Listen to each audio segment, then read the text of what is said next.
Un hombre relata cómo su infancia estuvo marcada por la tragedia, la repentina muerte de su padre y el silencio de su madre. Durante 2 décadas creyó que su madre ocultaba algo, quizás incluso que era culpable. Tras su muerte, encuentra un diario oculto. En su interior, la verdad lo destruye y lo libera. Desde niño, algo en mí nunca encajó del todo. Crecí con una sombra en el pecho, una sensación que no podía nombrar, pero que lo contaminaba todo. Mi padre murió cuando yo tenía 7 años. Una noche cualquiera. Un ruido en la cocina, una discusión a gritos, un portazo. Y luego, silencio. Al día siguiente, solo su ausencia. Mamá no habló, nunca. Tu padre se fue, decía. Ni lágrimas, ni consuelo, nada. Yo la miraba, buscaba respuestas en sus ojos, pero solo encontraba un muro. A los 8 años ya la odiaba en secreto. A los 15 la odiaba abiertamente. ¿Qué clase de madre se comporta así? ¿Cómo pudo pasar página tan rápido? Me convencí de que había algo más, algo oscuro, algo que ella nunca me quiso contar. Años pasaron. Me convertí en un hombre con una herida que no sanaba, con una rabia silenciosa que devoraba mis relaciones, mi paz, mi cordura. Nunca fui capaz de amar sin miedo, nunca fui capaz de confiar sin condiciones. Y todo, en el fondo, era por ella, por su frialdad, por su silencio. Cuando enfermó, sentí una mezcla de alivio y culpa. Fue un cáncer silencioso, tan discreto como ella. Murió sin despedirse, sin dejar explicaciones. Pero al vaciar su casa, al revisar su armario, encontré algo. Una caja pequeña, oculta entre sus abrigos. Dentro, un diario. Su letra, sus pensamientos, sus secretos. Dudé antes de abrirlo. Parte de mí quería seguir odiándola. Pero lo abrí. Y página tras página, mi mundo se desmoronó. En esas páginas descubrí a una mujer que nunca conocí. Una mujer aterrada, atrapada, rota. Contaba cómo mi padre se volvió violento, cómo cada noche ella temía por su vida y por la mía, cómo él comenzó a beber después de perder su empleo, cómo la golpeaba en silencio, siempre donde no se ve, cómo una noche la golpeó tan fuerte que creyó que iba a matarla. Esa fue la noche del portazo. Pero el diario decía más.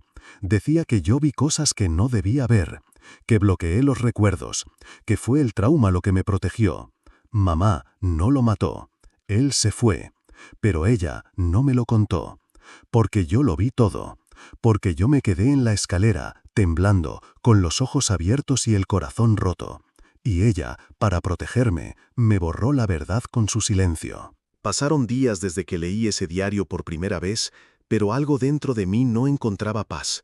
Las palabras de mi madre revoloteaban en mi cabeza como un enjambre de abejas furiosas. Empecé a revisar cada página, buscando pistas, detalles que pudieran llenar los vacíos de mi memoria. ¿Por qué no recordaba haber presenciado aquella noche? ¿Por qué mi mente había sellado ese capítulo tan profundo? Hasta que una frase, escrita al margen de una de las últimas páginas, me dejó paralizado. Él no se fue. Yo lo hice desaparecer. El aire se me escapó de los pulmones. ¿Qué significaba eso? ¿Era una metáfora o una confesión? Mis manos temblaban mientras releía la frase una y otra vez. Mi madre, siempre tan callada, tan contenida, había dejado una grieta en su historia perfecta. Y esa grieta escondía algo más oscuro que el miedo, una verdad deliberadamente enterrada. Llevé el diario a un terapeuta especializado en traumas de infancia. Necesitaba entender lo que mi memoria bloqueaba. En las primeras sesiones no pasó nada, solo vacío, solo el eco de una infancia sin abrazos. Pero una noche, mientras dormía, tuve una pesadilla distinta. Era vívida, densa, como una película vieja que alguien rebobinaba a la fuerza. Vi sangre, vi el cuchillo de cocina, vi las manos de mi madre temblando y luego las mías. Me desperté empapado en sudor, con el corazón en la garganta. En ese instante, algo hizo clic. Corrí al altillo de la casa donde crecí. Entre cajas viejas y polvo, encontré una alfombra doblada en un rincón. Debajo, una trampilla que nunca había notado. Cuando la abrí, el olor a humedad y óxido me golpeó como un puñetazo. Y allí, enterrada bajo un falso suelo, una caja metálica oxidada. Dentro de la caja había recortes de periódicos, fotografías antiguas y una identificación, la de mi padre. Pero no estaba en buen estado. Tenía manchas que no eran de tierra. También encontré un sobre con una nota escrita por mi madre. Si estás leyendo esto, es porque no pude contártelo en vida. No pude confiar en nadie, ni siquiera en ti. Esa frase me desgarró el alma. El sobre contenía también un informe médico y una fotografía rota, donde solo se veía una parte de un rostro masculino, y de fondo, una sombra familiar. Fue entonces cuando lo entendí todo. La noche que mi padre murió, no fue mi madre quien lo enfrentó, fui yo, con 7 años, con miedo, con rabia, con un cuchillo. Mi memoria había sellado el trauma para protegerme, y mi madre cargó con la culpa todos esos años para que yo pudiera vivir libre. Caí de rodillas. Un grito ahogado me rompió por dentro. Todas las veces que la insulté, que la ignoré, que la culpé. Y ella, en silencio, me protegía incluso de mí mismo. Recordé sus manos temblorosas cada vez que cocinaba, su forma de mirarme cuando creía que yo dormía. Su silencio no era frialdad, era sacrificio. Ella eligió cargar con el peso de un crimen que no cometió. Tapó la verdad, enterró pruebas, silenció testigos, por amor, porque sabía que si yo recordaba, nunca podría seguir adelante, porque sabía que el mundo jamás perdonaría a un niño que mató para defender a su madre, y porque sabía que si yo lo sabía, me destruiría. Y tenía razón. En ese momento supe que jamás volvería a ser el mismo. Hoy, cada vez que veo mi reflejo en el espejo, busco en mis ojos a ese niño. Intento perdonarlo, intento abrazarlo, pero todavía hay días en los que no puedo. Todavía hay noches en las que despierto con la imagen de mi padre cayendo al suelo, con sus ojos abiertos fijos en mí, y pienso, ¿qué clase de infancia es esa? ¿Qué clase de madre toma la decisión de silenciar a su propio hijo para salvarle el alma? La mía lo hizo. Y por eso hoy puedo contarte esta historia, porque ella eligió el infierno para que yo tuviera un futuro, porque ella quemó su vida, su reputación, su alma, para que yo pudiera tener una. Pero esta historia no termina ahí. Hace unas semanas recibí una carta anónima. Solo decía, alguien más sabe la verdad. Dentro había una copia de la denuncia que mi madre nunca entregó y una fotografía de ella hablando con un hombre que yo no reconocí al principio, pero al mirar de cerca entendí. Era el mismo psicólogo al que acudí hace meses, el mismo que me ayudó a desbloquear mis recuerdos. ¿Cómo tenía esa foto? ¿Quién la tomó? ¿Quién le dio acceso a todo eso? Entonces supe que no todo había salido a la luz, que aún había piezas del rompecabezas que no encajaban. Tal vez mi madre no lo hizo toda sola. Tal vez alguien más ayudó a cubrir lo que pasó esa noche. Tal vez no fui solo yo. Y ahora alguien quiere que lo recuerde. Desde que recibí aquella carta anónima, algo dentro de mí empezó a resquebrajarse. Creí haber llegado al límite de la verdad, que ya me había enfrentado a lo peor de mí misma, pero ahora me daba cuenta de que todo aquello podría haber sido solo la primera capa de un secreto aún más profundo. Volví a la consulta del psicólogo, el mismo que me había guiado a través de las sombras de mi mente, y lo confronté. Sus ojos no reflejaban sorpresa. Simplemente me ofreció un café, se sentó frente a mí y con una sonrisa demasiado serena para la gravedad de lo que estaba por venir, dijo, «Es hora de que empieces a recordar por tu cuenta». Esas palabras, tan sencillas, abrieron una nueva grieta en mi cordura. Él lo sabía, siempre lo había sabido. Pero ¿por qué me ayudaría a recordar si él era parte de la mentira? Decidí investigar su vida. Contraté a un detective privado, alguien discreto y con experiencia. A los pocos días llegó el informe. Este hombre, que decía ser psicólogo clínico, nunca había tenido licencia para ejercer. Su verdadero nombre era Javier Ortega y había cambiado de identidad al menos 3 veces en los últimos 20 años. Aún más impactante, había sido enfermero en un hospital psiquiátrico en la década de 1990, el mismo hospital donde mi madre estuvo ingresada brevemente antes de que yo naciera. Empecé a encajar las piezas. Javier y mi madre se conocían mucho antes de lo que imaginaba. Ella había estado ocultando algo incluso antes de darme a luz. ¿Pero qué? ¿Era Javier mi verdadero padre? ¿Un cómplice? ¿O alguien que la había manipulado desde el principio? La verdad estaba cada vez más cerca y era mucho más peligrosa.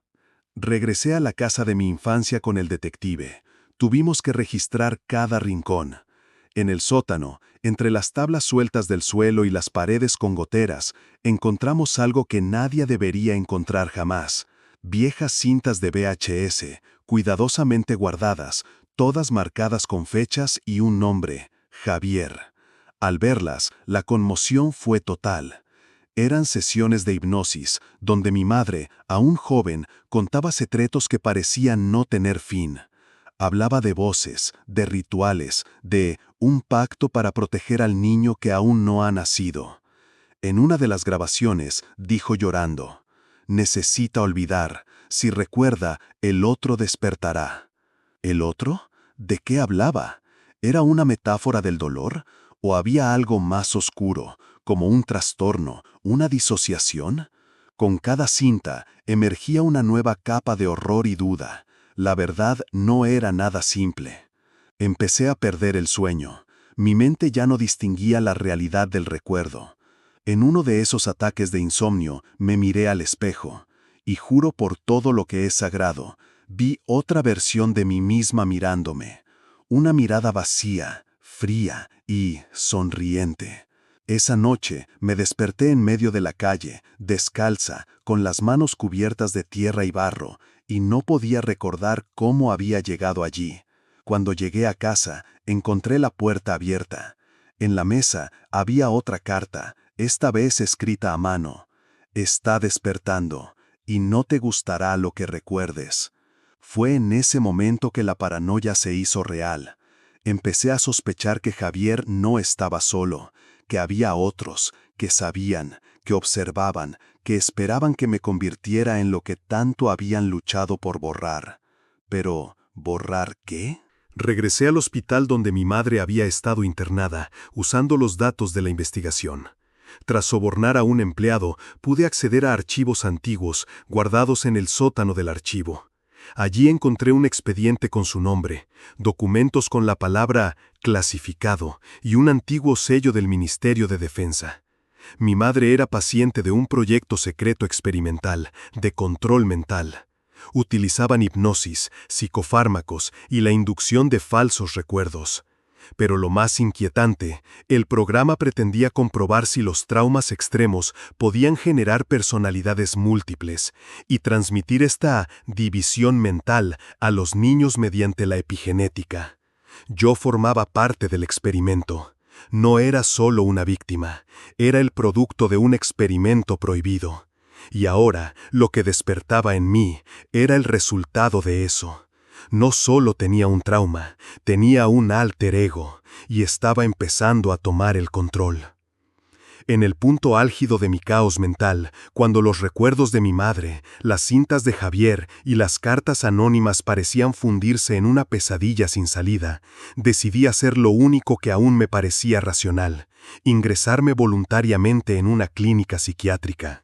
Quizás allí podría entender quién era realmente o en qué me había convertido. Los primeros días fueron tranquilos.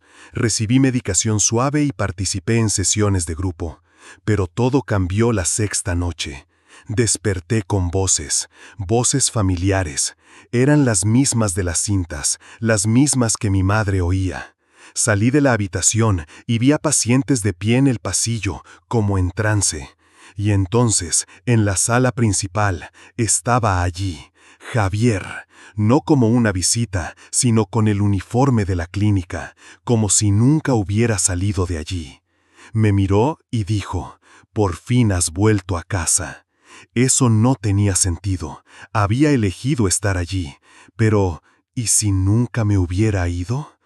Empecé a dudar de mi libertad, de mi cordura e incluso de la cronología. Revisé los registros de la clínica y con la ayuda de una enfermera empática descubrí un documento que destruyó por completo mi comprensión de la realidad.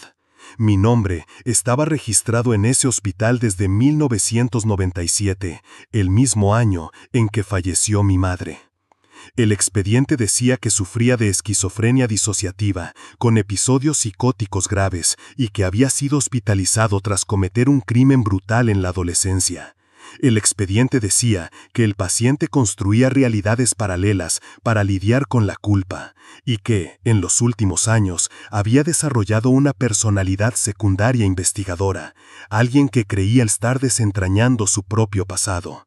En otras palabras, todo lo que había experimentado en los últimos meses no era más que una alucinación meticulosamente construida por mi mente destrozada. Me negué a creerlo.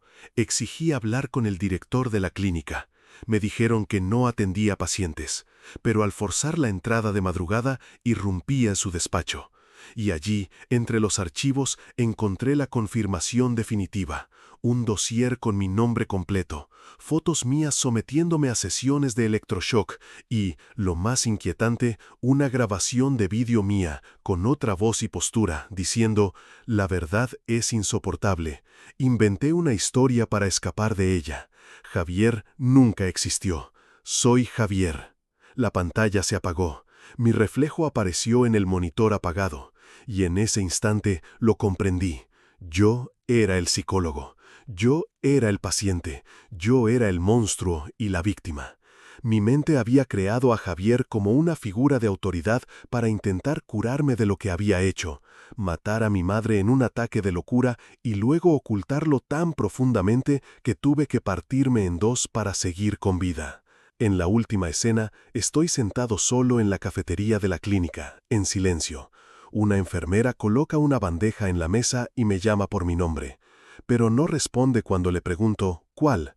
Simplemente sonríe, como si estuviera acostumbrado a esa pregunta. La cámara se aleja lentamente, revelando docenas de retratos en la pared de pacientes desaparecidos. En uno de ellos estoy yo, mucho más joven, con la mirada vacía. En la esquina inferior de la foto, un pie de foto dice, Caso 001, fragmentación completa, personalidad A, Javier Ortega.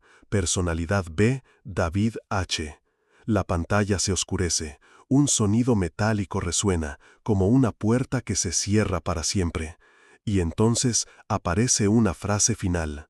La mente esconde lo que el corazón no puede soportar, pero nada permanece enterrado para siempre.